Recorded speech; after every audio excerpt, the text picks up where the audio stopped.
Good evening, fellow Toastmasters and guests. Good evening. Tonight I'm going to be talking about a work event I participated in recently that you all played a part in, assisting me with it. I work for the state as an auditor, and I usually get blank stares when people ask, when I say auditor, and I see the thought bubble that says boring next to it. And there's some tediousness to it, but I work for a law enforcement agency, and what I do is we deal with people who commit insurance fraud. So my auditing is a little bit different in that the evidence I get is from search warrants. Search warrants on banks, search warrants on the business, and search warrants on the home. I analyze all that data, and then I come up with a figure that they have to pay back. These are criminal cases where they get felonies, they can go to jail or prison, and they have to pay the restitution back. And also the restitution figure, they pay a percentage. The percentage of that figure is usually their bail. So if it's $4 million, they're going to have to come up with a lot of money to get out of jail. A few months ago, my boss asked me if I'd like to participate in a presentation. And this presentation was going to be basically insurance personnel and law enforcement agencies presented to a group of law enforcement agencies and insurance personnel, and the people presenting were also in insurance and law enforcement and personnel. This is the first time they've ever asked for an auditor to come in and explain the process. So the gamut of feelings was, at first I was excited because I just worked on a case for 3 years and we just settled it, and I thought, oh, that'd be great, I can talk about that. Then I immediately went online and started looking for Toastmaster clubs.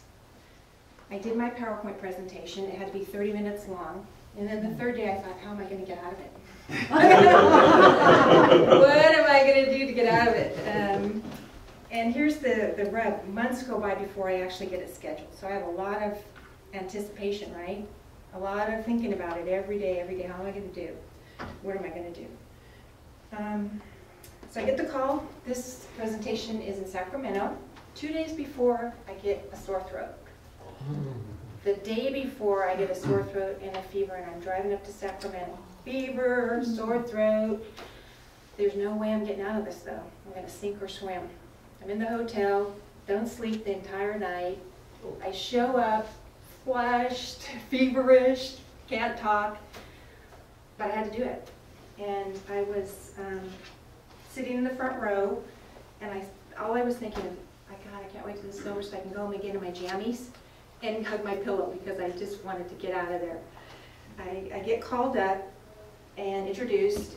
Oh, let me backtrack. The room, I've never been to this facility. It's a huge room and there's 75 people in there. And I'm thinking, am I going to have to use that microphone? Yeah, I have to use the microphone. With a scratchy throat. So I get called up, and I do not know what possessed me to do this. You know, people say, well, just imagine everybody sitting in their underwear or naked. No, not me. No. I walk up, I look at the audience, I take my glasses off.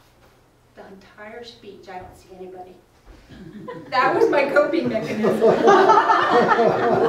They don't know I'm blind as a bat. They just thought, oh, she took her glasses off, she doesn't really need to see the PowerPoint. So the entire speech, glasses off. I was pretty nervous the first 5 to 7 minutes. It was 30 minutes. I did it in 20. Well, it was supposed to be 20. I did it in 15. I forgot some things, and I rushed a little bit. But then finally, like the last 2 minutes, I kind of got into it a little bit and relaxed and tried to make some jokes. And you can't really joke about this kind of boring subject, when you think about it. A little tedious. But bottom line is, if I didn't come here and participate in some of the table topics, I don't think I would have been able to do it. So I appreciate all of your support and the positive environment that we have here to do what we need to do. And in 2 weeks, I'm flying down to Southern California to do the second presentation, and there's 150 people. Oh, nice. So, wish me luck. Yeah. Thank you.